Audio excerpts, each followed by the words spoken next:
Buenas tardes y bienvenidos de nuevo a las jornadas de historia en Jerez de los Caballeros, en este caso unas jornadas adaptadas a la necesidad de conmemorar un hecho que merece la pena ser recordado y, por supuesto, conocido. Y no es otro que el 500 centenario de la muerte de Vasco Núñez de Balboa. Por lo tanto, estas jornadas se convierten en un ciclo de conferencias cuyo título es La inmortalidad alcanzada, rememorando un magnífico y precioso relato corto del escritor alemán Stefan Zweig llamado La huida hacia la inmortalidad. Y efectivamente Vasco Núñez de Balboa, con su labor y su trabajo y su gesta, pues consiguió, como digo, esa anhelada inmortalidad. En primer lugar, quisiera disculpar a nuestro cronista oficial, a don Feliciano Correa, que le ha sido imposible acompañarnos y que me ha pedido que presente su disculpa. Continuar dando la bienvenida a Carmen, a doña Carmen Mena. Es para nosotros un honor grandísimo que nos acompañe en estas jornadas. Carmen Mena, catedrática de Historia de América, que ya en el año 2013 estuvo compartiendo con nosotros el quinto centenario del descubrimiento del Océano Pacífico y siendo experta en Pedrarias Dávila, como decía nuestro amigo Rogelio, pues teníamos que tenerla aquí con nosotros para que nos cuente cuál fue esa maravillosa historia. Agradecer, por supuesto, a Ceres Equitum en la figura de su presidente, a don Rogelio Segovia, no solamente por organizar estas cuartas ya jornadas de historia que difunden todas las maravillas que tenemos aquí en Jerez de los Caballeros, sino también por pertenecer a ese grupo de trabajo que con tanto ahínco han preparado todas estas actividades en torno al quinto centenario del fallecimiento de Vasco Núñez de Balboa, tanto a él como a Feliciano Correa, como a Antonio Torrado de la Oficina de Turismo y a la concejal de Cultura, María de los Ángeles, que han trabajado intensamente para que sea un año conmemorativo en el que volvamos a resaltar la figura de nuestro jerezano ilustre y que todos nos sintamos muy orgullosos de la maravillosa gesta que hizo en la época en la que vivió, que no tenía los medios, ni mucho menos, que tenemos hoy en día. Y agradecer de manera muy especial a los medios de comunicación que hoy han tenido a bien cubrir este acto de manera completa, la intervención, porque fue una petición que venía por parte de un miembro de la asociación de Ceres Equitum, que no podía estar hoy con nosotros y que le pedía a Rogelio que si se podía grabar, si se podía transmitir, así que agradezco el esfuerzo que los medios de comunicación, en especial Javier, están haciendo en el día de hoy por estar aquí grabando toda esta conferencia, que sin duda tendrá muchísimas visualizaciones y será todo un éxito. Por mi parte, nada más, deciros que por parte del equipo de gobierno y de la Corporación Municipal seguimos trabajando para que difundamos nuestra cultura, nuestro patrimonio, así seguimos haciéndolo, descubriendo esos nuevos lugares para ser visitados, lugares que hay parte de los jerezanos que ni siquiera recordaban y que en breve podrán ver y sin duda serán un atractivo turístico, porque como sabéis es un pilar básico que tiene esta corporación, el fomentar ese turismo como fuente de generación de empleo. Y bueno, espero sin más que disfrutéis de esta jornada y, como dice Feliciano Correa, que tengamos en cuenta que Vasco Núñez de Balboa fue la llave de la última frontera, como a él se refiere en su libro Balboa, la fantástica historia de un hidalgo español. Que lo paséis muy bien y que tengáis una jornada muy fructífera. Y hay que decir que efectivamente Jerez Equitum creó en su momento un foro histórico que siempre ha ido de la mano de nuestro ayuntamiento, con el importante apoyo de nuestra alcaldesa, doña Virginia Borrallo, y con la directa colaboración de las distintas concejalías. Y este año, como no podía ser de otro modo, para completar con estas jornadas este Año Balboa 2019 que tantas actividades se están diseñando. En cuanto a los agradecimientos, no puedo dejar de agradecer públicamente la colaboración de don Guillermo Venegas, que es un alumno mío de segundo de bachillerato, que a pesar del esfuerzo de los estudios que suponen este año tan clave para su formación académica, buscó tiempo para hacer el diseño de estas cuartas jornadas y de este modo conseguir uno de los principios básicos que tiene Jerez Equitum, que es integrar en la historia absolutamente a todos, y en este caso también a la juventud, porque no deja de ser la cantera que continúe los trabajos que hoy se están desarrollando. Hoy vamos a hablar de nuestra ponente, de Carmen Mena García. Cuando en la reunión en la comisión que nuestra alcaldesa ha comentado para la realización de este Año Balboa, tan necesario, tan importante, puesto que el insigne jerezano consiguió tanto, no solo para Jerez de los Caballeros, sino para el ámbito internacional y mundial, fue a fin de cuentas el que puso el punto de certeza por el cual se demostraba que América era un nuevo continente, en cuanto que entre la tierra de las nuevas tierras y hasta llegar a la India tan anhelada por el descubridor Colón, existía un océano intermedio. Por lo tanto, cuando se habló de buscar a alguien, a un investigador, una investigadora que supiera del tema, no hubo duda en ningún momento. Para hablar sobre la muerte de Vasco Núñez de Balboa había que hablar necesariamente de quien ordenó su muerte, que no era otro que Pedrarias Dávila. Y no hay persona, no hay investigador, investigadora que sepa más de este personaje, de Pedrarias Dávila, y su relación directa con Vasco Núñez de Balboa, que nuestra acompañante, nuestra conferenciante, doña Carmen Mena García. Así que agradecer que, teniendo en cuenta que el año 2019 es un año muy especial por conmemoraciones relacionadas con América, no solamente porque se está trabajando en la conmemoración también de la gesta de Hernán Cortés, sino también se está trabajando en la primera vuelta al mundo de Magallanes Elcano, el haber conseguido traer con nosotros a Carmen Mena es todo un elemento de orgullo y un auténtico lujo que tenemos que agradecerle, porque buscar en su agenda un hueco para estar con nosotros es algo realmente difícil, por lo tanto hay que agradecérselo muy doblemente. ¿Pero quién es Carmen Mena García? Pues Carmen Mena García es profesora de la Universidad de Sevilla desde 1975, doctora en Historia de América desde 1982, catedrática de Historia de América por la Universidad Pablo de Olavide desde el 2002 y de la Universidad de Sevilla desde 2009, siendo además doctora honoris causa por la Universidad de Panamá, título que le fue otorgado en 2014. Ha sido vicerrectora de Relaciones Internacionales y Cooperación de la Universidad Internacional de Andalucía, Sevilla, entre los años 2005 y 2009. También ha sido vicepresidenta ejecutiva de la Red de Universidades Latinoamericanas Grupo La Rábida y responsable de la Cátedra de Derechos Humanos e Interculturalidad adscrita a la Universidad Internacional de Andalucía desde 2007 hasta 2013. Pero sobre todo Carmen Mena es una persona que ha tenido muchísimo reconocimiento internacional, y fruto de ello son los numerosos premios y distinciones. No podemos hablar de todos ellos, pero sí, como ejemplo, tenemos que decir que fue Premio Extraordinario de Licenciatura otorgado en 1975 por la Universidad de Sevilla, Premio del Ayuntamiento de Sevilla por la Facultad de Filosofía y Letras en 1976, Premio del Concurso Monográfico de Historia Quinto Centenario del Descubrimiento de América, otorgado por un jurado prestigioso de historiadores designado anualmente por la Dirección de Publicaciones de la excelentísima Diputación de Sevilla.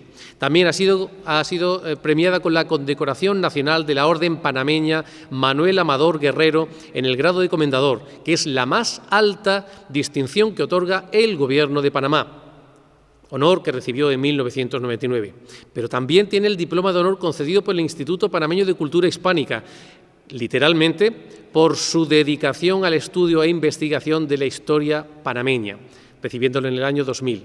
También es miembro correspondiente de la Academia de Historia Eclesiástica de Panamá y también tiene el nombramiento de ciudadana distinguida de David, que es la provincia de Chiriquí, República de Panamá, por su relevante contribución al esclarecimiento del pasado histórico de Panamá.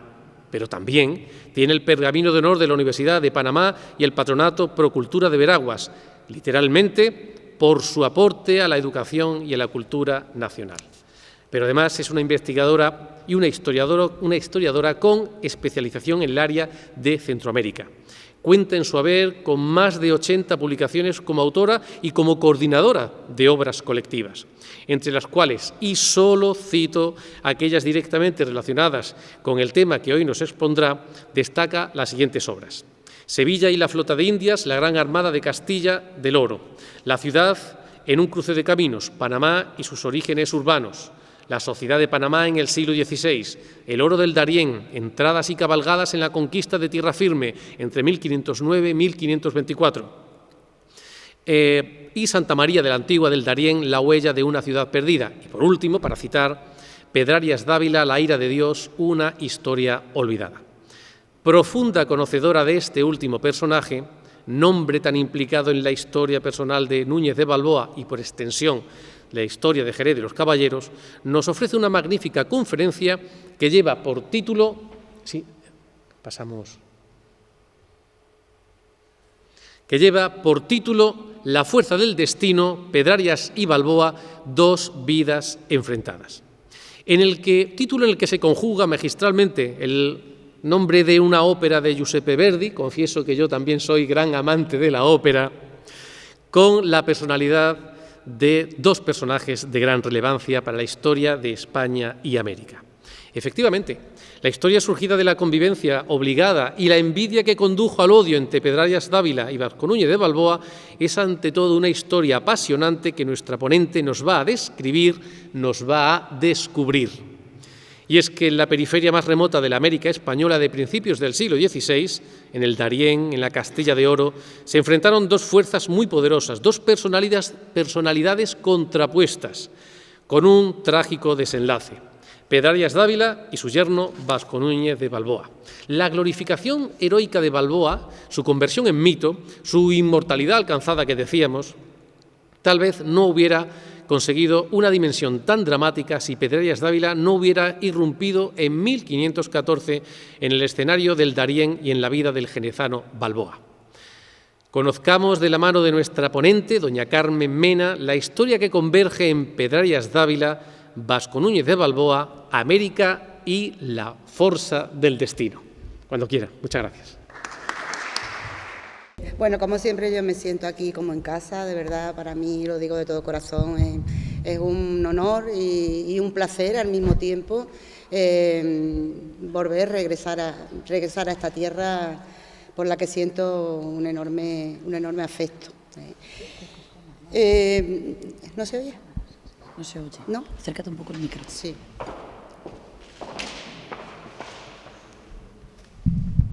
ver si ahora sí conseguimos que os oiga mejor. ¿Sí? ¿Se oye bien? ¿Sí? Bueno, gracias. Yo siento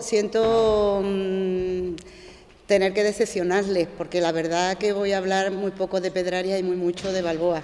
En estos últimos tiempos, concretamente desde hace sobre todo 6 años para acá, me he cambiado de chaqueta, así que me he pasado al otro bando y ahora ando por ahí bastante interesada en Balboa. Bueno, llevo hasta la medalla de Balboa, ¿verdad? Yo misma me he condecorado. Esta es una moneda que encontré en un anticuario justo en el 2013, justo en la celebración. Una moneda panameña que, por supuesto, aparece el Balboa, es la moneda de Panamá, ya lo veremos ahora. Y bueno, la llevo conmigo en todas mis conferencias.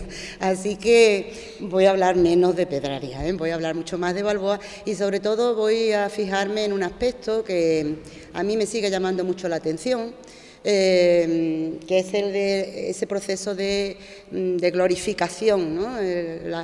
Cómo se forja el héroe, ¿no? Ese es un proceso muy interesante, muy peculiar, que hace ya algunos años pues está produciendo muchos adeptos. Hay ya una historiografía del héroe, pero claro, desde una perspectiva diferente, ¿no? Una perspectiva mucho más moderna. Y bueno, el punto de partida, como bien decía Rogelio, arranca de ahí, ¿no? Nunca tendremos héroes si no contamos con villanos, Es el contrapunto ineludible de la forja del héroe. Y bueno, voy a fijarme un poco en lo que traigo aquí, porque si no me pongo a hablar y no... Bueno, todos ustedes lo saben, la enemistad que separaba a Pedrarias Dávila y a Vasco Núñez de Balboa es muy conocida por la historiografía que circula por ahí, ¿no? Desde el mismo momento en que ambos personajes, Vasco Núñez de Balboa y Pedrarias Dávila, se encontraron en el Darién, en junio de 1514, un encuentro que yo imagino que debió de ser fantástico, ¿verdad? Sobre todo porque se enfrentaban dos personajes muy diferentes. Uno representaba al pueblo, representaba a la gente sencilla, según nos cuentan los cronistas, iba vestido con una camisa de algodón, con unas alpargatas, pues vestido como podía vestir uno en medio de la selva, ¿no? No como la gente imagina por ahí, ¿no? Como yo le explico a mis alumnos del máster, ¿no? Es falso, es absolutamente falso que los conquistadores andaran por ahí con sus corazas, con sus armaduras, con sus celadas, con sus morriones. Es absolutamente falso, y mucho menos en un clima tan de la pluvioselva tropical como era el Darién, ¿no? Que es uno de los tapones boscosos y de los pulmones del planeta, y el más húmedo del planeta, ¿verdad? De manera que vestían así, vestían de una manera muy sencilla. La mayoría de ellos habían sido ya objeto de algún naufragio, con lo cual habían perdido todo lo que llevaban de Castilla o de Santo Domingo, de manera que, bueno, muchos de ellos iban desarrapados y no es esa la imagen idílica.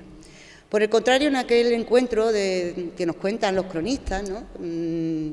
De junio del 2014, cuando una gran flota, una magnífica expedición de unos 28 barcos, unos 2.500 hombres y mujeres de todas las provincias, de todos los rincones del mundo, una marinería extranjera de Sandwich, de Escocia, de Portugal, de Creta, en fin, aquello era una torre de Babel, ¿no?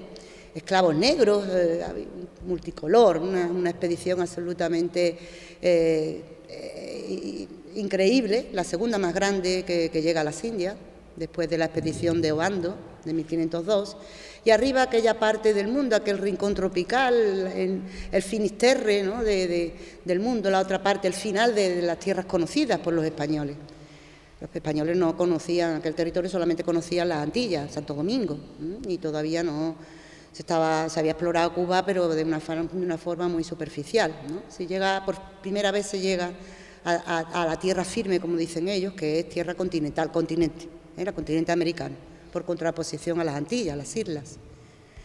Esa gran expedición de 28 barcos en las que el rey Fernando había depositado todas sus esperanzas, ¿no? Él personalmente, uno por una, había despachado todas las misivas, se había encargado de que la expedición llevase de todo, ¿no? En aguas de algodón, en rey Fernando, ocupado en cosas tan importantes, en sus relaciones con Nápoles, con el Vaticano, con el Papa Borgia, ¿no? Y cómo tenía tiempo para escribir de su puño y letra y encargarse de que en esa expedición no faltasen camas, almohadas, medicinas, etcétera, etcétera, como él iba escribiendo y firmando uno tras otro documentos para que la flota no careciese de nada, ¿no? Y es que esa flota era muy importante para Fernando. Bueno, esto no lo traigo aquí, como siempre, yo con los míos.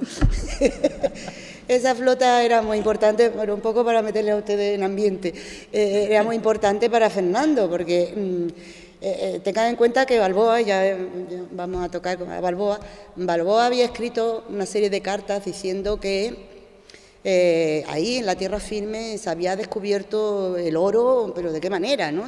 Decía, se pescaba el oro con redes, se pescaba el oro con redes. Y para ir a pescarlo toda Castilla se movió, ¿no? La gente se partía la cara, diríamos hoy, por conseguir una plaza en esos barcos para ir a la tierra del Dorado, Bueno, Balboa tenía mucha fantasía y desde luego era un experto en marketing. Hizo una labor, una campaña, bueno, fantástica. Y esa noticia que llegó a la corte, que llegó a Castilla, que se difundió como un reguero de pólvora, ¿verdad? Pues hizo que todo el mundo quisiera ir allí. Y es ahí por lo que Fernando se vuelve loco con ese oro que tanto necesita, que tanto le interesa. E incluso llega a, eso me llamó mucho la atención, a ordenar que durante algún tiempo los oficiales de la casa de la reina Juana no cobrasen su sueldo, su salario, se retuviese esas partidas para emplearlo en la flota. De manera que los pobres funcionarios, como siempre, somos como siempre los que salimos perdiendo en todo, ¿verdad? Pues la gracia que le haría a ellos, ¿no? Tal era la importancia que le daba Fernando a la gran armada de Castilla del Oro, ¿no? 28 barcos se manda a Portugal a Yáñez Pinzón con una carta de los reyes diciendo, por favor, vendernos barcos, porque no había suficientes barcos, eso era un problema en la Andalucía de aquella época. Bueno, los nuevos descubrimientos están exigiendo barcos y no hay bastantes barcos, ¿eh? Y Portugal tiene prohibido vender barcos, hay una competencia increíble entre Portugal y España, y solo con una carta del rey al rey de Portugal, del rey de España, al rey de Portugal, se consigue que Pizarro traiga 2 carabelas desvencijadas que luego van a ser reparadas, en fin. Esto es un aparato tremendo, ¿no? Muchos meses preparando aquello y, bueno, no les cuento más. Esa grandísima expedición en la que se pone tanto entusiasmo y se depositan tantas esperanzas, va a ser puesta en manos de un personaje que no era un don nadie, desde luego, es un personaje también muy peculiar, muy excepcional en la conquista de América, que es Pedro Arias de Ávila. Pedro Arias de Ávila, contraído Pedraria para los amigos, pero era Pedro Arias de Ávila, un personaje, un noble, un gran noble, con torre, castillo, escudo de armas, con todos los perejiles que se le pide a un noble de aquella época, de una familia distinguida, con un pequeño problemilla. La familia era judeoconversa, pero bueno, él mismo, el propio Pedraria, era coronel del ejército de los Reyes Católicos, de manera que no era un don nadie, ¿no? Y se había distinguido en las conquistas de África, había arrebatado las plazas de Orán, Bujía y Trípoli a los moros, para los Reyes Católicos, etcétera, etcétera. Tenía un pedigrí bien importante, una hoja de servicio muy reconocida, ¿no? Y para colmo, pues hizo un buen casamiento, casó con nada más y nada menos que con doña Isabel de Bobadilla, por más ella sobrina, por parte de padre, sobrina de doña Beatriz de Bobadilla. Y dirán ustedes, bueno, ¿y quién era esa, no? Doña Beatriz de Bobadilla era nada más y nada menos que la camarera y amiga íntima y personal de la reina Isabel. La acompañaba a todas partes donde iba Isabel, iba doña Beatriz. En la toma de Granada estuvo ella acompañándole también y casi pierde la vida porque hay un moro ahí que entre le da 2 puñaladas pensando que era la reina, se la da Beatriz de Bobadilla. Era la íntima amiga de...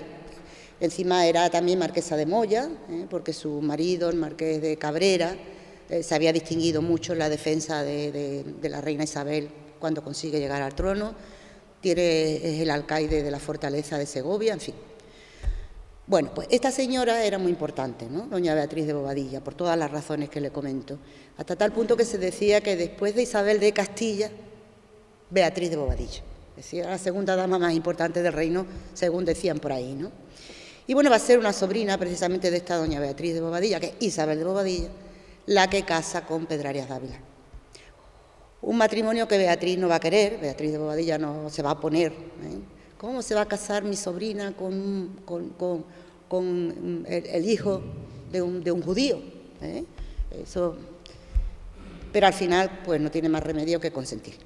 ¿Qué quiero decirle con todo esto? Pues que Pedro Arias va a gozar, además de su importancia con su casa nobiliaria, pues va a gozar también del respaldo en la corte, el apoyo, la protección de esta señora muy, muy influyente, que lo va a aupar y le va a permitir que, entre otros valedores, como Juan Rodríguez Fonseca, que también va a ser un apoyo importante, va a permitir que sea él el elegido para comandar esa gran expedición. Porque también va a haber muchos candidatos para ser nombrado gobernador de ese nuevo territorio dorado, ¿no? El Dorado. Finalmente la expedición llega, no me detengo más, llega allí, a las tierras del Darién, en junio, como les decía, un día, no coinciden los cronistas, finales de junio de 1514, y se encuentran 2 mundos diferentes, totalmente 2 mundos diferentes. Balboa, que representa la sencillez, que representa pues el hombre del pueblo, el hombre vestido de una manera muy sencilla, fajado en la lucha con los indios, que ha soportado muchísimas dificultades, que ha visto jugarse la vida en muchísimas batallas, etcétera, etcétera. y bueno, que sabe, que conoce lo que es aquello, lo que es un vaquiano, el término que se le da a los conquistadores con experiencia, es un vaquiano.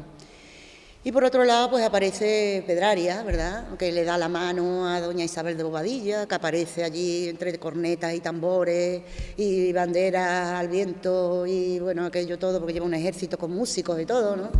Y el obispo y bueno, una parafernalia, ¿verdad? Por eso digo, ese encuentro me hubiera encantado verlo, debe ser una cosa impresionante, ¿no? Pedrarias era un caso excepcional, les decía. ¿Por qué? Pues porque a la conquista de América pasaron muy pocos nobles, eso es muy rarísimo, ¿eh? Los nobles, no sabemos por qué, pues no se sintieron atraídos por aquellos peligros ni por aquel oro, ¿eh? Posiblemente porque vivían más cómodos en sus castillos, vivían más cómodos aquí, en sus tierras, ¿verdad? Y fueron muy contaditos los casos en los que pasaron nobles. Fueron una nobleza secundona, la de los hidalgos, la que sí, fundamentalmente hidalgos de capa raída, ¿no?, que estaban pasando muchas dificultades aquí, esos segundones de los mayorazgos que no tenían objetivo, no tenían futuro aquí, los que pasan a América, pero nobles de las grandes casas nobiliarias realmente muy poco. Después ya los virreyes sí, pero no conquistadores, ¿eh? De manera que en ese sentido es un caso muy excepcional. Es también excepcional porque se dice, aunque no sabemos exactamente su edad, que Pedrarias Dávila era un hombre de muy avanzada edad. Si confiáramos en los datos que dan los cronistas, que eso siempre hay que ponerlo en tela de juicio, pues cuando fallece tendría unos 90 años, es una edad muy, muy avanzada, ¿no? La media de vida entre los conquistadores, de los hombres de aquella época, no los conquistadores, los hombres de aquella época, estaban unos 40 años. O sea, 90, alcanzar los 90 después de todo lo que ha pasado allí, pero no sabemos, porque también Oviedo dice que se ponía años, ¿eh? Dice que tenía más años de los que tiene, ¿no? Bueno, sea como fuera, era un hombre ya con una cierta edad, pues a lo mejor podía tener 50 años, ¿no? Mientras que Balboa era mucho más joven, ¿eh? Había una gran diferencia de edad entre ambos personajes. Eran dos mundos distintos. Era el mundo del noble de los castillos, el noble de los acostumbrados a liderar sus ejércitos, sus mernadas, sus tal y cual, y el hombre que se ha hecho desde abajo, que ha luchado por conseguir ser algo, que ha viajado de polizón en un barco escondido, que eso no sabemos por qué. Yo he encontrado algún datillo por ahí que no se lo voy a contar porque me lo guardo para mi libro, ese que llevo contando desde hace 6 años, que llevo escribiendo desde hace tanto tiempo, no sé cuándo lo publicaré, que parece ser que da la pista de la razón por la cual, si es que es cierto esto. Pero bueno, un hombre que va de una manera absolutamente a escondidas, a ocultas, ¿verdad? Y bueno, que tiene que hacerse un nombre, tiene que hacerse valer. Es un don nadie, es un Juan sin miedo cualquiera, ¿verdad?, que después de una serie de actos bastante reprobables, por ejemplo, quitarse de en medio a las autoridades del territorio, legítimamente nombradas, ¿no?, como el gobernador Diego de Nicuesa, o como el alcalde mayor Martín Fernández de Enciso, su enemigo íntimo después, pues después de quitarse a esas autoridades, siendo un don nadie, se erige en el líder indiscutible de una colonia de desarrapados, de hambrientos, de gente, porque están pasando un auténtico infierno, ¿no?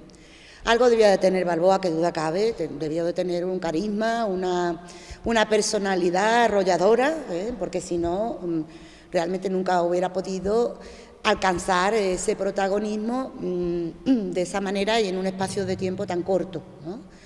Y bueno, estos dos personajes se encuentran en este momento, un momento decisivo porque realmente Pedrarias llega a ese territorio para poner el pie en la cabeza de Balboa, ¿eh? Llega como lugarteniente del rey, gobernador, capitán general y lugarteniente del rey. ¿Qué es esto de lugarteniente? Pues esto de lugarteniente no es nada más y nada menos que algo muy parecido a un virrey, ¿eh? al alter ego del rey. El rey está recibiendo noticias de que está ocurriendo cosas raras en el Darién, de que de pronto Nicuesa ha desaparecido, Ojeda también, todos los gobernadores han desaparecido, el alcalde mayor Fernández Enciso ha regresado a España y empieza ya a contar cosas, pero ¿de qué manera?, contra Balboa, etcétera, etcétera. Y dice, bueno, aquí hay que poner orden, ¿no? Y voy a mandar aquí a un militar, a un comandante de mi ejército, a un tío férreo, noble, ¿verdad? Un hombre con las botas bien puestas para que vaya a poner orden, ¿eh? Y bueno, pues fíjense qué situación, ¿no? Balboa acaba de descubrir el Pacífico, nada más y nada menos, ya lo ha descubierto, ¿no? El Mar del Sur, como él le llama, ¿no? Acaba de descubrir el otro mar, que es lo más importante que puede ocurrir en aquellos momentos.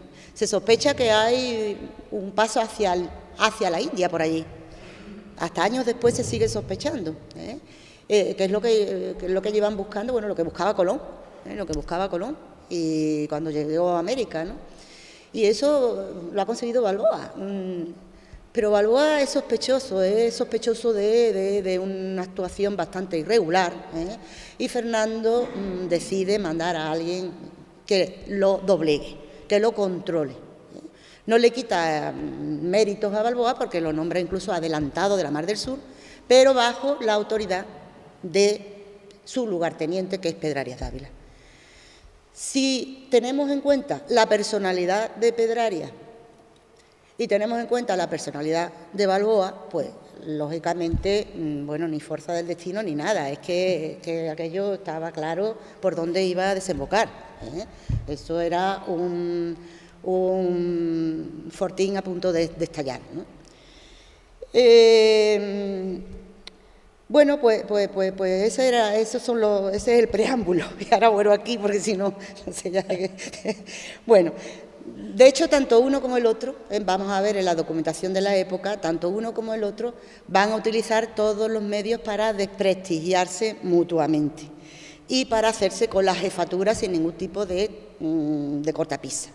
Hay aquí quítate tú para que me ponga yo y va a ganar el más fuerte, como siempre.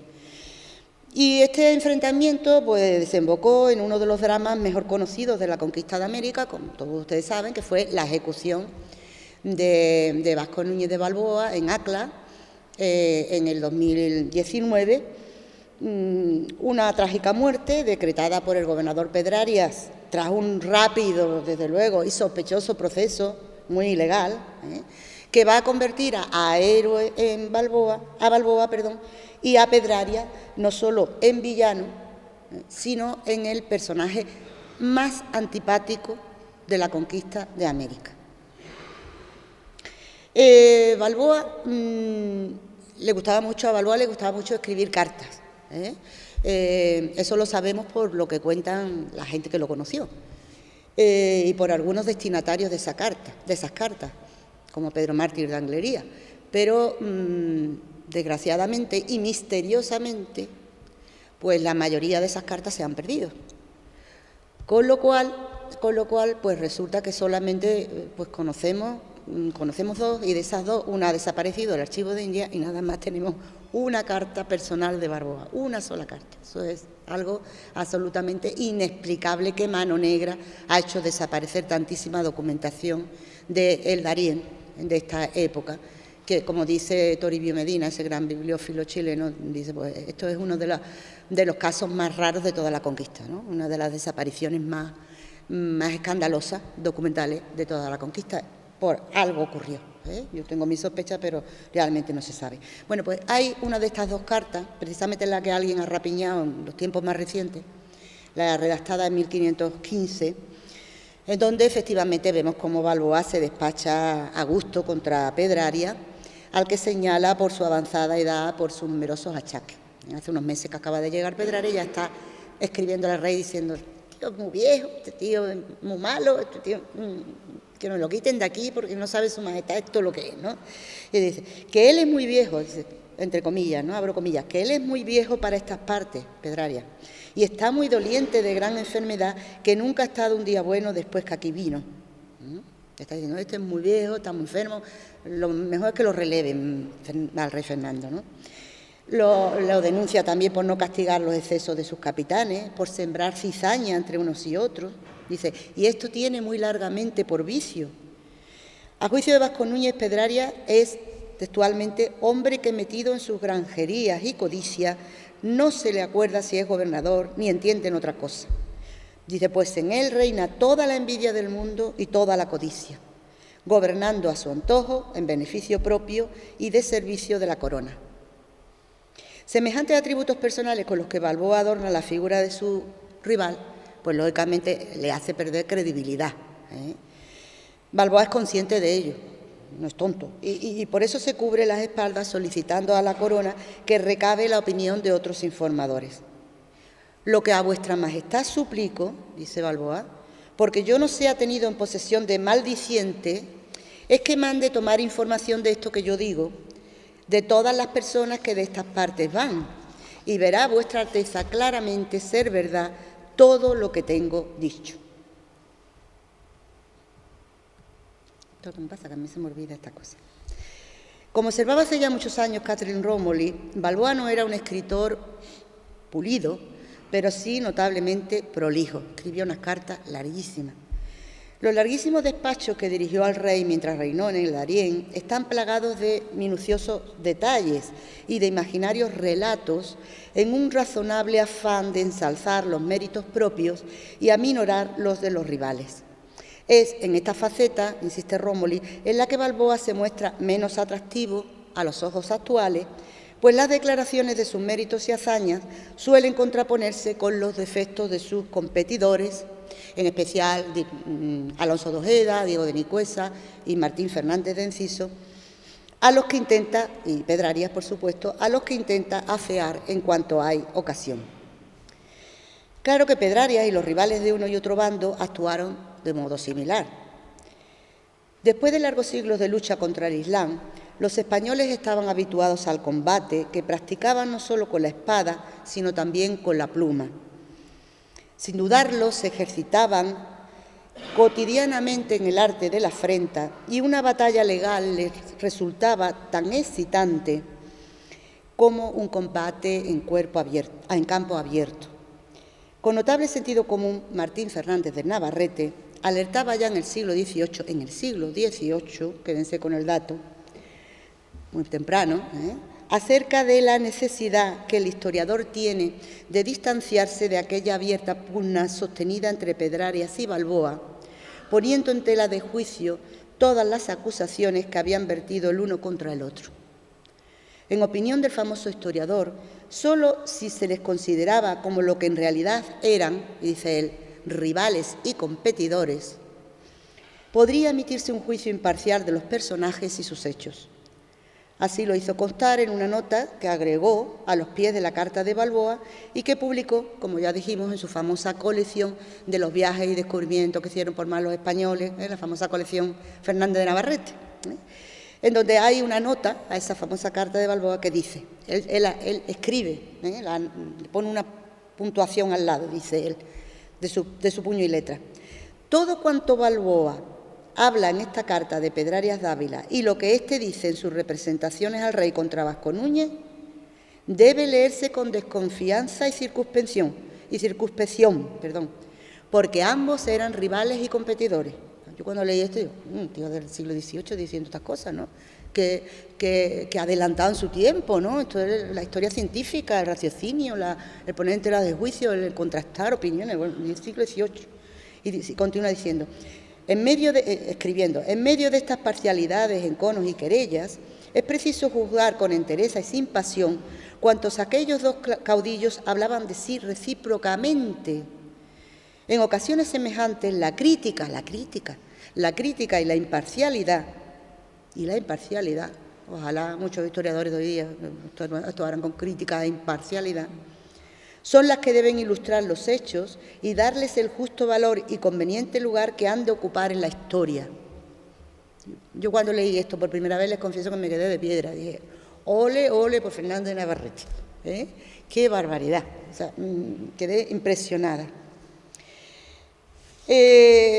Bueno, no sigo por aquí. Mire, yo siempre cuando hablo de Pedrarias y de Balboa me acuerdo de una anécdota. La primera vez que yo fui a Panamá, invitada por la Embajada de España para presentar mi primer libro panameño, en 1988, ya ha llovido, me acuerdo que me invitaron a dar una conferencia sobre Pedrarias Dávila. Concretamente el Patronato de Panamá Viejo, que entonces era un organismo muy pequeñito, de un grupito de intelectuales, de gente amante de la cultura, pero muy reducido. El patronato era todavía algo, pues un barracón al lado de la ruina de Panamá, no sé si ustedes han estado allí, un barracón. Hoy día no, por fortuna que ello ha cambiado muchísimo, ¿verdad? Bueno, me invitaron a dar una conferencia y llegado el momento, pues acudió un grupito muy pequeño, una sala pequeñita, un grupito muy pequeño, desde luego muy selecto, ¿no? La gente pues interesada por la cultura, que eso ya es algo en Panamá. Una rara ave, ¿no? Yo pensaba, parecemos una especie de secta aquí, que estamos confabulándonos para hablar, porque parecía como, venimos a hablar de Pedraria, de Pedraria, ¿no? Una cosa que estamos haciendo aquí, ¿eh? Y es que, por entonces, hablar de Pedraria en Panamá, de Pedraria, es decir, del personaje que había sido el fundador del país, de su ciudad, ¿verdad?, y del país, era como mencionar al diablo, que no se podía ni hablar de Pedraria, ¿no? Yo en mi paseo por allí, por la ciudad, por la capital, ¿no?, bellísima, pues no había una mínima alusión, no había una sola alusión a Pedraria, ninguna. Ni una calle, ni una plaza, ni un rincón escondido, ¿verdad?, en donde existiese el nombre de Pedrarias, por supuesto, ni una estatua, ¿no? Su memoria, la memoria del fundador del país, de Pedrarias, pues se había borrado voluntariamente por la conciencia colectiva como persona non grata, persona non grata para todo un país. Podríamos decir que tratar de Pedrarias en Panamá era algo como políticamente incorrecto, ¿no? Por eso el grupito aquel éramos como que estábamos allí confabulando contra. Ya hace algunos años, en la década de los 50 o 60, cuando escribió el libro Pablo Álvarez Rubiano, el biógrafo de Pedrarias, él escribió diciendo que Pedrarias había sido acaso el más maltratado, dice él, de los hombres de la conquista. El más maltratado de los hombres de la conquista. Y yo creo que tiene bastante razón, ¿no? ¿Y el más maltratado por qué? Pues por una razón muy simple, lo que ya comentábamos antes, ¿no? Porque fue el opositor, se enfrentó de por vida y para la eternidad, ¿no?, a un personaje trascendental en la historia de las exploraciones, al gran descubridor, al gran explorador del mar del sur. Y es cierto que Pedrarias pues siempre estuvo envidioso de Balboa, como dicen los cronistas, que nunca pudo tragarlo, dice textualmente uno de estos cronistas, ¿no? Estuvo siempre celoso de Balboa, que nunca pudo tragarlo, ¿no?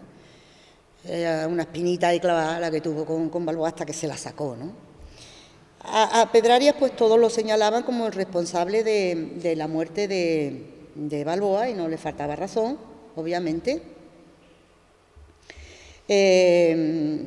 Porque fue él el que dispuso que se le cortara la cabeza, ¿verdad?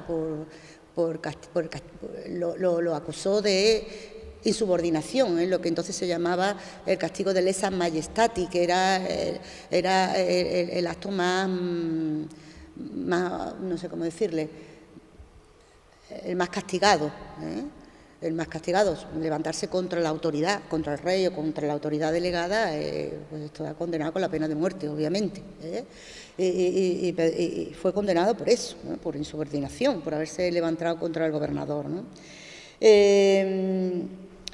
Fíjense, yo andando ahí, reando con fotos y tal y cual, pues resulta que me encuentro esta imagen fíjense hasta qué punto estamos en el 2019, y me encuentro este recorte del diario La Prensa. La Prensa es uno de los periódicos más famosos, más serios de Panamá, y es del 12 de febrero, o sea, justo el día que yo estaba mirando la foto, y viene este titular, ¿no? Reivindicando al villano,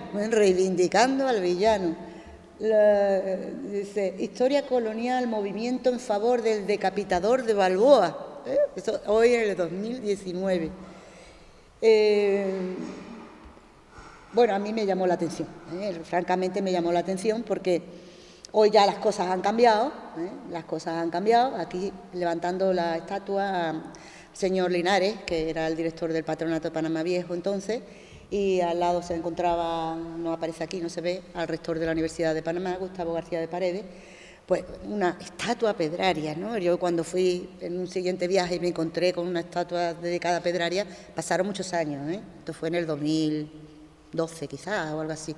Pasaron muchos años y ya el público, ese pequeñito seguidores de Pedrarias, consiguieron que se le levantara una estatua al fundador de la ciudad y se puso allí delante de un pequeñito busto, no es tampoco una gran cosa, ¿no? Y está allí como escondido porque el Patronato de Panamá Viejo está en la afuera de Panamá, está allí a pedir por Dios, la carretera, cerca de la carretera que va al aeropuerto. Pero bueno, ya tiene el hombre ahí su busto, ¿verdad? Esto era un avance increíble, ¿no?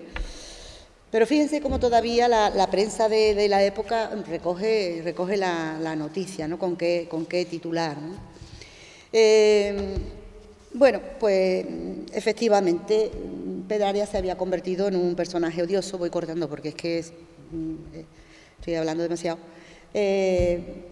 Pedrarias se había convertido en un personaje odioso, en el mismísimo demonio para la historiografía y para todos los panameños, pero por el contrario, Balboa, Vasco Núñez de Balboa, el jerezano ilustre, se había convertido con el transcurso de los años en el gran héroe nacional. En el gran héroe nacional, en el gran héroe de todo un país, de toda una nación. Recordemos que la creación del mito del héroe es un producto de la necesidad innata que todo ser humano, como individuo y como colectividad, tiene de crear figuras que sirvan de modelo. Todos necesitamos como buscar ejemplos, ¿no? en la sociedad, ¿no? Aunque muchas veces esto sea muy injusto, ¿verdad? Porque yo no estoy de acuerdo en la historia de los héroes, ¿no? Yo pienso más y soy mucho más partidaria en la historia de los grupos, ¿no? Yo creo que estos grandes líderes de la conquista, estos grandes personajes no hubieran hecho nada sin el apoyo de la hueste conquistadora, que fuera realmente la protagonista, ¿no? Y si no, que se lo pregunten a Bernardino del Castillo, era lo que contaba Bernardino del Castillo, ¿no? En fin, pero es cierto que todos tenemos como una necesidad de crear héroes, de crear modelos, ¿no? Hoy día, qué duda cabe, si ustedes van por allí se van a dar cuenta de lo que les cuento, y si han ido ya, pues estarán de acuerdo conmigo.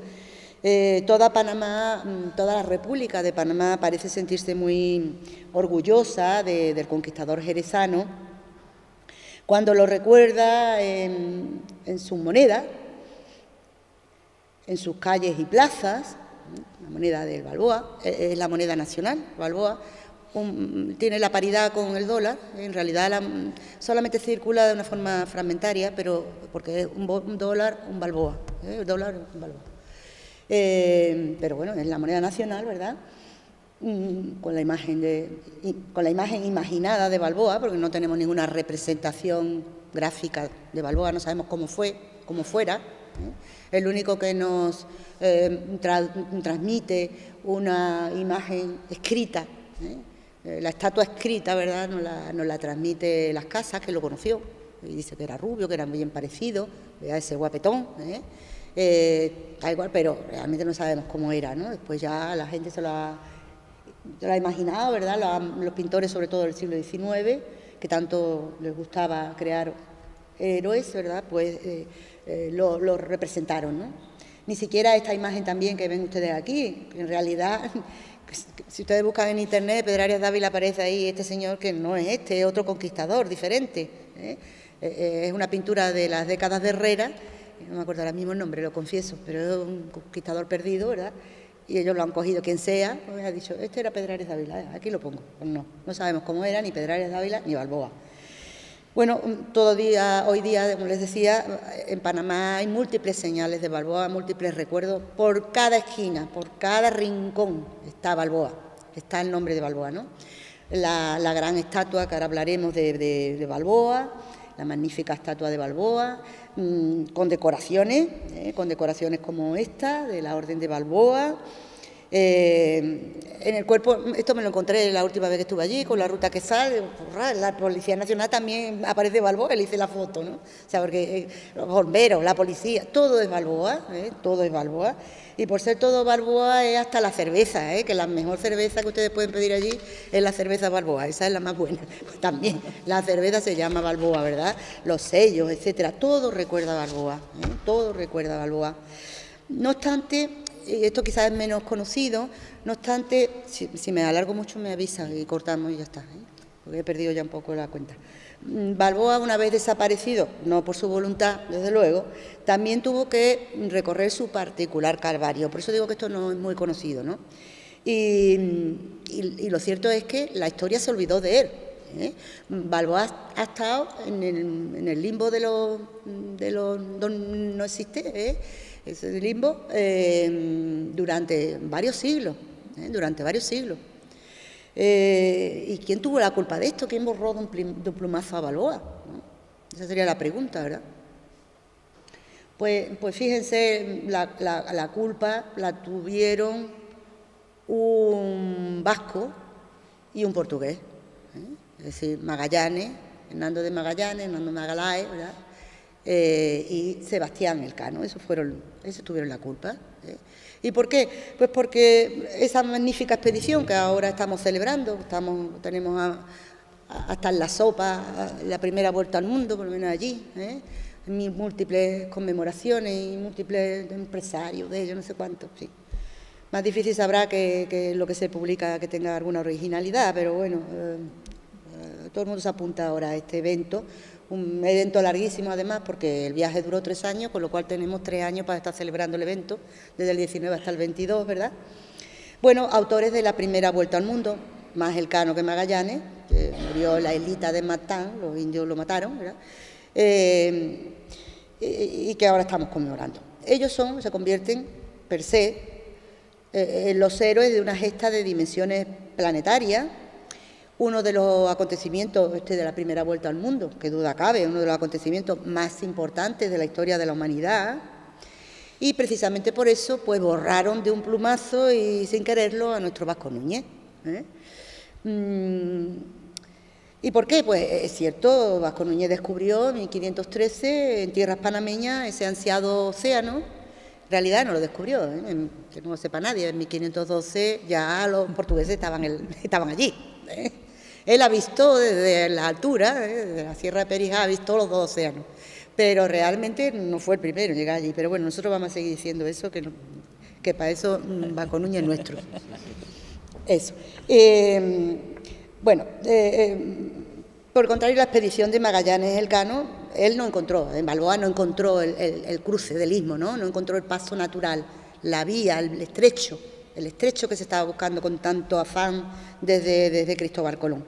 Pero, sin embargo, la expedición de Magallanes Elcano sí, el estrecho de Magallanes, sí la encontró. Y sí materializaba esta expedición el gran sueño de Cristóbal Colón. Se había hallado una vía marítima para llegar a la India navegando hacia Occidente, ese ansiado atajo entre los 2 océanos. Y claro, dada la enorme trascendencia de este hecho, pues la hazaña del portugués vasco y de la tripulación, iniciada en Sevilla en 1519, tan solo 6 años más tarde de la llegada de Vasco Núñez a Mar del Sur, pues eclipsó a la de Balboa. Y por borrar, pues se borró hasta el nombre de ese gran océano que Balboa bautizó como la Mar del Sur, por oposición a la del norte, ¿verdad? La Mar del Sur, y que ahora pasará a llamarse Pacífico porque así la bautiza Magallanes. Desde luego, de una forma bastante poco acertada, ¿verdad? Estaba bastante equivocado porque ese mar de Pacífico no tiene nada. El Pacífico precisamente es un océano que por sus corrientes marinas y por sus temporales es de todo menos Pacífico, pero bueno, lo seguimos llamando así porque así lo quiso Magallanes, ¿no? Todavía a comienzos del siglo XX, fíjense, era tanto el desconocimiento que se tenía sobre la figura de Balboa, que pasó al rincón del olvido, ¿verdad? Que un autor, cuyo nombre es mejor no recordar, lo confundía con el pirata inglés Francis Drake, al que atribuía el descubrimiento de la Mar del Sur. Eso lo he visto yo, ¿eh? Y otro que de helada confundía a Balboa con su paisano extremeño Hernán Cortés. Y a otro me he encontrado por ahí también otra barbaridad parecida. Es decir, es un desconocimiento tan grande que todas las crónicas que se escriben o los manuscritos que se escriben en esa época ni siquiera lo identifican con Balboa, o sea, el descubrimiento de la Mar del Sur, ¿no? Y a la vista de todo esto, pues la pregunta es, bueno, ¿cuándo entonces comienza a recuperarse la figura de Balboa, que había sido borrada de un plumazo, ¿no?, por culpa de la hazaña de Magallanes y Elcano, y cuándo empieza a recuperarse esa figura que había caído en el olvido total, ¿no?, por parte de la historia?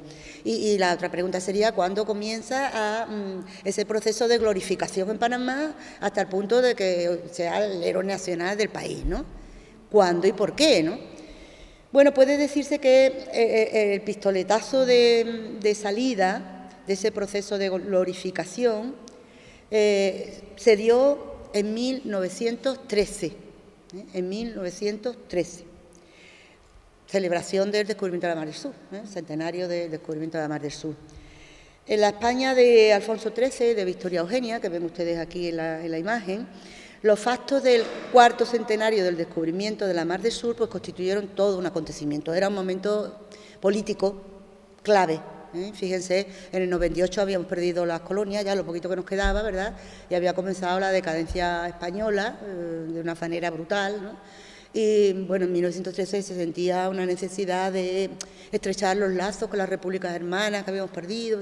Bueno, efectivamente, se perseguía, por eso se convierte en todo un acontecimiento, ¿no?, ese cuarto centenario. Se perseguía, entre otros fines, junto con un estrechamiento con las nuevas naciones americanas, lo que les decía, un mayor acercamiento al personaje Balboa, desde una visión más científica y documentada de su vida y hechos. De pronto empiezan a pensar los historiadores en Balboa, ¿no? Hay que tener en cuenta que a comienzos del siglo XX se ha producido un golpe de timón en las tendencias historiográficas y los criterios literarios y románticos de la pasada centuria, en la que se gestan los héroes del siglo XIX, ceden paso a otros mucho más rigurosos, basados fundamentalmente en el valor de los archivos. Es ahora cuando el personaje de Vasco Núñez comienza a ser rescatado documentalmente de los polvorientos anaqueles del pasado, con el esfuerzo de un pequeño grupo de intelectuales, otra rara avis, ¿verdad?, todos ellos fascinados con la figura señera del héroe y de sus hazañas. La fecha es importante porque justamente ahora, en 1913, es cuando se va a inaugurar el Canal de Panamá, el canal que todos conocemos, 1913, por donde hoy transita, como todos ustedes saben, una buena parte del comercio marítimo mundial. Así que en 1913 tenemos convergiendo dos acontecimientos de enorme importancia. Por un lado, el cuarto centenario del descubrimiento de la Mar del Sur por Balboa y, por el otro, la inauguración del Canal de Panamá, construido, como todos ustedes saben, por los Estados Unidos, después del fracaso del canal francés, con Ferdinand Lesseps, el gran protagonista, el autor del Canal de Suez, ¿verdad?, y todo el fracaso de la compañía francesa del Canal de Panamá, que se hunde, ¿verdad?, se quiebra, es un gran desfalco, en fin, un desastre. Son los Estados Unidos los que acometen la construcción de ese canal. Se barajaron también, con motivo de estos factos, algunas iniciativas curiosas, ¿no? Por ejemplo, en abril de 1913, una publicación de la época llamada Boletín del Centro de Cultura Hispanoamericana anunciaba que un grupo de estudiantes norteamericanos de la Universidad de Harvard, dice textualmente, dando una muestra de admiración muy estimable hacia el insigne descubridor del Pacífico, proyectan construir una carabela análoga a la Santa María, tripulada por Colón en su primer viaje al Nuevo Mundo, y la cual, si es posible, quieren que sea el primer bajel que pase por el Canal de Panamá en homenaje al gran explorador, como llama muy justamente a Vasco Núñez de Balboa. Todo textualmente sacado de ese boletín. Sabemos que el proyecto de los alumnos de Harvard de construir esa carabela, esa réplica de la carabela de Colón, etcétera, etcétera, pues no llegó a buen puerto, sencillamente porque sabemos también que el primer barco que inaugura el Canal de Panamá era una cementera y se llamaba Ancón, de manera que no eso. Pero la iniciativa, cuando menos, resulta bastante curiosa, ¿no? Ahora bien, entre los múltiples actos programados para la creación del cuarto centenario, los dos de mayor relevancia, sobre todo para nosotros los historiadores, ¿verdad?, fueron, sin duda, una gran exposición, una magna exposición y un congreso, un magno congreso también, de Historia y Geografía Hispanoamericanas, celebrado en Sevilla, cuna de la Hispanidad, el 19 de diciembre de 1513.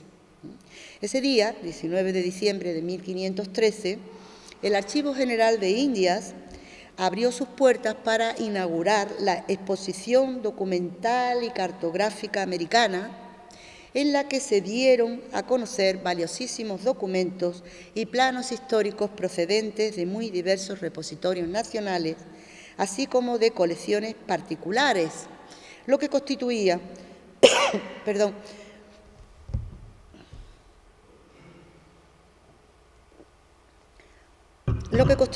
una absoluta novedad en aquella época. E incluso se acometieron importantes obras de mejora en el edificio, destinadas todas ellas a albergar ese valioso tesoro documental con el decoro que se merecía. Se construyeron nuevas estanterías de caoba traídas de Cuba, forjas de hierro para las puertas que separan el patio de cristales, que conocemos del Archivo de Indias, etcétera, etcétera. Todo eso se hizo con motivo de esa exposición. Se le dio una reforma al archivo importantísima, arquitectónica. Ahora bien, en los preparativos de la efeméride, ya me queda poquito para que usted no se aburra mucho conmigo. En los preparativos de la efeméride se constató que existían demasiadas lagunas sobre el personaje homenajeado, sobre Balboa. Incluso se dudaba, fíjense, del lugar de nacimiento. No se sabía si había nacido aquí o había nacido en otro lado. Se admitía que tradicionalmente había nacido en Jerez de los Caballeros, que es lo que dice las casas, ¿verdad? Pero realmente había existido. ¿Había algún documento que lo testimoniase? ¿Había existido? ¿Hay una prueba documental de aquello? En 1913, para que vean ustedes el despiste que se tenía, en esa fecha precisamente un historiador, famoso historiador, reconocía que, dice, en estos días y con ocasión de investigaciones realizadas con motivo de la celebración del centenario del descubrimiento del Pacífico, se empieza a discutir este punto con algún interés por los historiadores. No hace mucho, dice él, he tenido ocasión de ver una carta particular en la que se asegura que Vasco Núñez era natural de Belalcázar, Córdoba, toma ya, de Belalcázar, Córdoba, por haberse encontrado recientemente en el Archivo de Indias de Sevilla un rolo lista de embarque en el cual consta que en 1511 embarcó para América un tal Vasco Núñez, nacido en aquel pueblo. O sea que fíjense el despiste que existía en 1913. Había que despejar de una vez por todas semejantes dudas y averiguar de manera fehaciente la patria chica de Balboa, entre otras cosas. Con este objetivo se decidió nombrar una comisión científica, integrada entre otros por el famoso José de Toso, para encontrar los testimonios documentales que probasen definitivamente que el descubridor de la Mar del Sur era natural de Jerez de los Caballeros. Al mismo tiempo se encargó a Ángel de Altolaguirre y Duval, un militar sevillano y miembro de la Real Academia de la Historia, que preparase una biografía del extremeño documentada y acorde con los nuevos tiempos. Casi de forma paralela en Chile, el erudito bibliófilo excelente José Toribio Medina publicaba su famosa obra, que todos conocemos, ¿verdad?, del descubrimiento, colección documental, El descubrimiento del Océano Pacífico, Vasco Núñez de Balboa, Hernando de Magallanes y sus compañeros, en 4 volúmenes. Ambas obras iban acompañadas de un voluminoso cuerpo de apéndice documental que incluía pues, testimonios ya publicados y otros absolutamente novedosos a los que todos los que nos dedicamos a estos tiempos y a estos personajes tenemos que recurrir por fuerza todavía hoy. Todavía hoy. Todo esto sucedía en España, pero ¿y en Panamá? La pregunta que queda en el aire es la siguiente: ¿cómo percibían los panameños al descubridor de la Mar del Sur a comienzos del siglo XX? ¿Lo miraban con simpatía? ¿Lo miraban con antipatía? ¿Lo habían olvidado? ¿Y cómo celebraron su efeméride? Pues mire, si para los españoles esta efeméride servía para invocar un pasado glorioso, para recuperar el orgullo nacional, herido de muerte tras la pérdida de las últimas colonias del 98, para los panameños supuso, por un lado, la posibilidad de reafirmar el legado hispánico de la nación y panameñizar a Balboa, quien al mismo tiempo se identificaba con el inicio del carácter ísmico del territorio, o lo que es igual, con su privilegiada posición geográfica a nivel planetario. Y tal vez por otro, como señala un historiador panameño, pues también pudo ser una estrategia nacionalista de propaganda frente a la presencia estadounidense que cada vez se hacía más fuerte y el control de los Estados Unidos en el territorio. Recordemos que Balboa consiguió la ciudadanía panameña a comienzos del siglo XX tras la tardía independencia del país en 1913, la independencia de Colombia. Panamá se independiza de Colombia en 1903, con la intervención de los Estados Unidos detrás también, claro. El discurso que le interesaba. El discurso ficcional que sustentaba el mito Balboa identificaba el valor y el tesón del explorador español con las virtudes de todo un pueblo, el panameño, al que aquel representaba como un ciudadano ejemplar. Es a partir de entonces cuando el personaje se transforma en héroe nacional, en una especie de padre fundador, en la medida en que él mismo representa, como señala la profesora panameña Ariadna García, el inicio del país a nivel histórico-geográfico. Todo esto se inicia durante el mandato, todo este proceso de glorificación, etcétera, etcétera, se inicia durante el mandato de un presidente de Panamá, el presidente Belisario Porras, ahí ven ustedes la imagen, que para muchos es considerado como el auténtico arquitecto de la modernización del país. Es un hombre muy recordado hoy día en Panamá y muy respetado, ¿no? Y él sin duda fue el principal impulsor de la figura de Balboa como héroe nacional. Bajo su mandato coincidió con la exposición, la celebración de la Exposición Universal de 1913, que realmente se celebró en el 16 porque hubo problemas, pero bueno, coincidía con esos actos, que no solo pretendía conmemorar el descubrimiento de la Mar del Sur y honrar la memoria de Balboa, sino también ofrecer una imagen idílica del país como ejemplo de progreso y modernidad, además de nudo privilegiado del comercio y de las comunicaciones. Ya estoy terminando. Desde los inicios se buscó la colaboración del gobierno español, de la madre patria, ¿no?, con quien se mantenían excelentes relaciones. Una carta del presidente panameño, Belisario Porras, dirigida, escrita al rey, a nuestro rey Alfonso XIII, en 1913 también, le hacía partícipe de los grandes factos previos para honrar la memoria del adelantado de la Mar del Sur, de Balboa, y manifestaba, entre otras cuestiones, haber decretado en Panamá la glorificación de Balboa como héroe nacional. La carta no tiene desperdicio. Permítame que por lo menos le lea un fragmento porque merece la pena, ¿no? Empieza pues, de la forma protocolaria que le puede escribir un presidente de una república, de una pequeña república, a nada menos que el rey de España, ¿no? Grande y buen amigo, ¿no?, a tener el alto honor de dirigirnos a vuestra majestad para someter... Y dice, entre las antiguas colonias españolas de América y la metrópoli, escribe Belisario Porras, se han iniciado en los últimos años vigorosas muestras de simpatía que tienden a estrechar los vínculos de solidaridad que deben cultivarse entre pueblos de un mismo origen, que hablan la misma lengua y que por similitud de aspiraciones marchan por una misma ruta hacia las conquistas del porvenir. La República de Panamá ha dado muestras de que participa de ese movimiento noble de acercamiento hacia España y por medio de una ley, ahí vamos, por medio de una ley expedida por la Asamblea Nacional, es decir, por el Congreso, ha decretado la glorificación del descubridor de la Mar del Sur. Ha decretado la glorificación, o sea, por real decreto declaramos héroe a Balboa. Ha decretado la glorificación del descubridor de la Mar del Sur en el 4º centenario de aquel hecho histórico que el genio ha brindado a las brillantes páginas de heroísmo de España. Me queda ya un folio cortito nada más.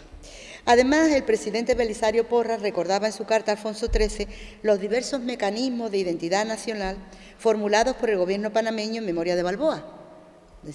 Majestad, vamos a poner el nombre de Balboa a los puertos, a las calles, a las avenidas, a la moneda nacional, a los sellos.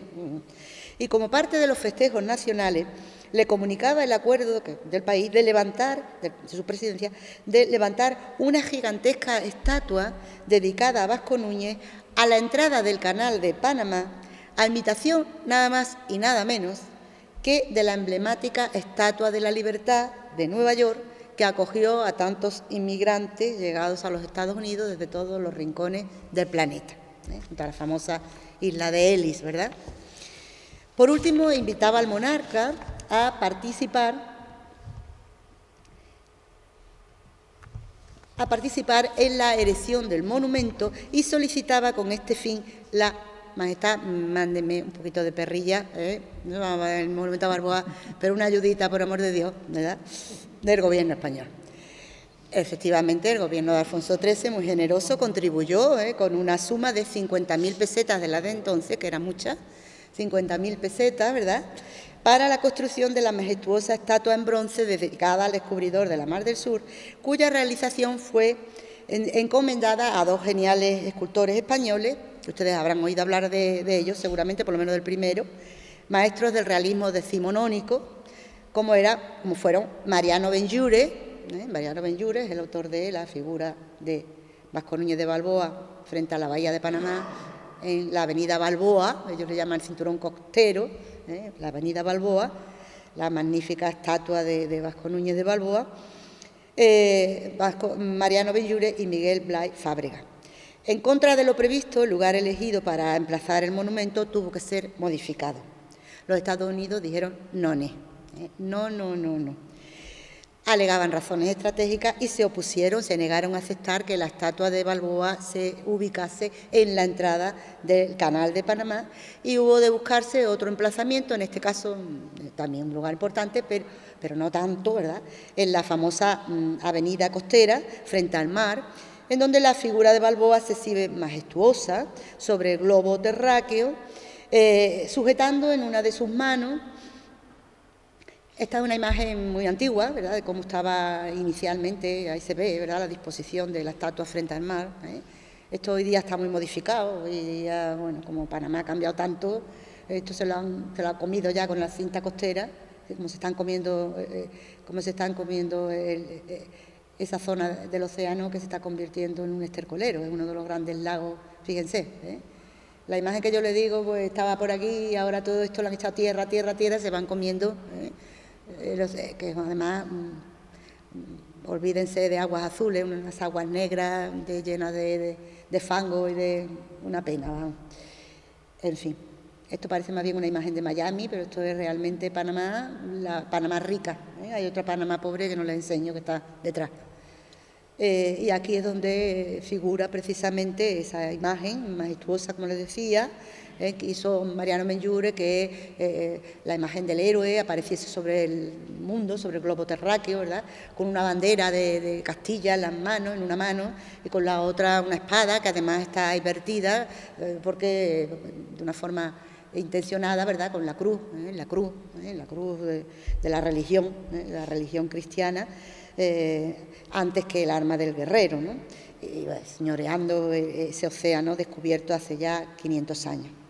Y para terminar, solo decirles que, bueno, el fantasma de Balboa pues perseguirá durante siglos a Pedrarias Dávila como si se tratase de un castigo divino. Por cierto, Pedrarias tuvo un nieto que se llamó Vasco, Vasco. Lo siento, pero fue así. Y bueno, nada más. Muchísimas gracias por su atención y siento mucho si he sido muy extensa. Estupendo.